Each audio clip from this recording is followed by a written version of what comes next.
से बुरी कंडीशन थी मनोहर बाग के आपके पास आए और आपने क्या जवाब दिया? उत्तरा पांडे जी आई आपके पास और आपने क्या जवाब दिया? जब आपका छत नीचे गिर जाएगा तब आना और 5,000 रूपए लेके जाना। गलत बात कर रही है। नहीं, आपकी तरफ से बयान आए हैं मैडम, हम आपसे नहीं, ऐसा कभी नहीं मैंने कहा है। आप इस तरह की आप एक महिला की पीड़ा नहीं समझ पाई आपको। अच्छा, अब ये सुन लीजिए, आपको कल मैं पीपल कोटी में हमारे लिस्टेड है, हम आपको आपको कल करा देते हैं, कल शिफ्ट करा देंगे आपको, अभी लेके जाइए आप। दोस्तों नमस्कार, मैं योगी राज। उत्तराखंड में जो हिंदुओं का तीर्थ स्थल है जोशी मठ, दोस्तों उसमें बहुत सारे दरारें पड़ने लगी है। और दोस्तों हम इसे जो कह रहे हैं विकास या विनाश, विकास से विनाश हो सकता है। दोस्तों विनाश कैसे हो सकता है? क्योंकि ये जो जोशी मठ है वो पहाड़ों पे बसा हुआ है।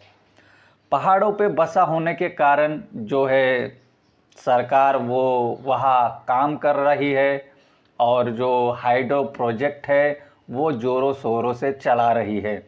यानी जो है पहाड़ों से बड़ी सुरंग का काम चल रहा है।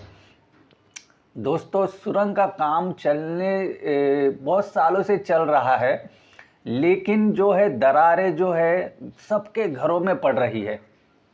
जो उधर रहवासी है उनके बड़े बड़े मकानों में बड़े बड़ी दरारें पड़ने लगी है। और दरारें पड़ने का कारण वहाँ के जो रहवासी है वो बता रहे हैं इस हाइड्रो प्रोजेक्ट के बारे में, क्योंकि इसकी जो सुरंग है बहुत ही लंबी है। दोस्तों 7-8 किलोमीटर की ये जो सुरंग है, एक सुरंग नहीं है, 3-4 सुरंग वहाँ बना रहे हैं। लेकिन दोस्तों जब हम किसी दीवार में छेद कराते हैं तो जो है दीवार हिलती है, थोड़ी हिलती है, लेकिन महसूस नहीं होता।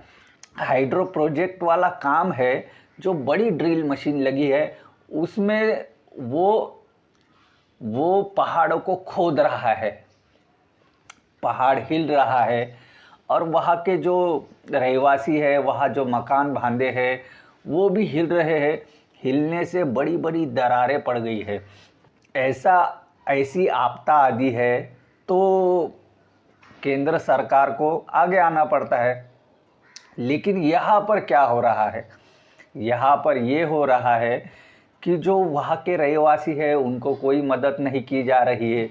5-5 हज़ार रुपये दे के वहाँ से भगा रहे हैं। और दोस्तों ये जो हाइड्रो प्रोजेक्ट है ये कुछ दिनों के लिए स्थगित करना या बंद करना, इसका काम वो भी केंद्र सरकार नहीं कर रही है। इस प्रोजेक्ट का काम चल रहा है, वहाँ के लोग परेशान है, बड़ी बड़ी दरारें पड़ गई है। दोस्तों एक पहाड़ में समझ लीजिए कि दरारें पड़ गई है, बड़े पहाड़ में। दोस्तों तो ये मुद्दा उठाया है कांग्रेस ने। कांग्रेस के प्रवक्ता है पवन खेड़ा जी, उनका ये बयान सुन लीजिएगा। जोशीमठ में जो हो रहा है, जो त्रासदी है, उसको राष्ट्रीय आपदा घोषित किया जाए, क्योंकि राज्य सरकार के बस की नहीं है कि वो इसमें कुछ ठोस कदम उठा पाएगी। और हम यह भी चाहते हैं कि जो 5,000 रुपए आप मुआवजा दे रहे हैं वो बिल्कुल एक घिनौना मजाक कर रहे हैं आप वहां के लोगों के साथ। It's a cruel joke on the people of Joshimath. 5,000 रुपए आप उनको मुआवजा देंगे? यह मानव रचित आपदा है, यह बात हमें स्पष्ट, इसको कोई प्राकृतिक आपदा नहीं माना जा सकता। जो सुरंग है जिसकी वजह से यह मानव रचित आपदा हुई है उसको तुरंत बंद कर दिया जाए और लोहारी नाग, पाला और पाला मनेरी परियोजना की जो सुरंगें हैं उनको भरने का काम तुरंत शुरू कर दिया जाए। ये परियोजनाएं हमने रोकी थी, जो मैं बार बार आपको उदाहरण दे रहा हूं, ये वही परियोजना है जिनको हमने रोक दिया था। सुरंगों को सिर्फ भरने का काम है, वो नहीं कर पा रहे और नई और सुरंगें खोद रहे हैं आप। जो रेलवे का कोई भी बड़ा काम इस पर्वतीय आपदा का जिससे खतरा पैदा हो जाए उसे वहां तुरंत बंद कर दिया जाए।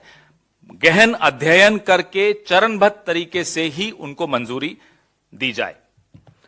और बिना सोचे समझे जो आप प्रकृति की सुरक्षा किए बगैर एक अनियंत्रित विकास जो आप पहाड़ों में ला रहे हैं, उसका जो खामियाजा है आज तो जोशीमठ के बाशिंदे और जनता भुगत रही है, लेकिन आने वाले दिनों में, महीनों में, सालों में पूरा ये जो इलाका है, ये इस तरह की त्रासदियां बार बार दोहराई जाएंगी। आपको याद होगा फरवरी 2021 में 200 लोगों ने जान गंवाई थी, चमोली में एक आपदा आई थी, वो भी मानव रचित आपदा थी।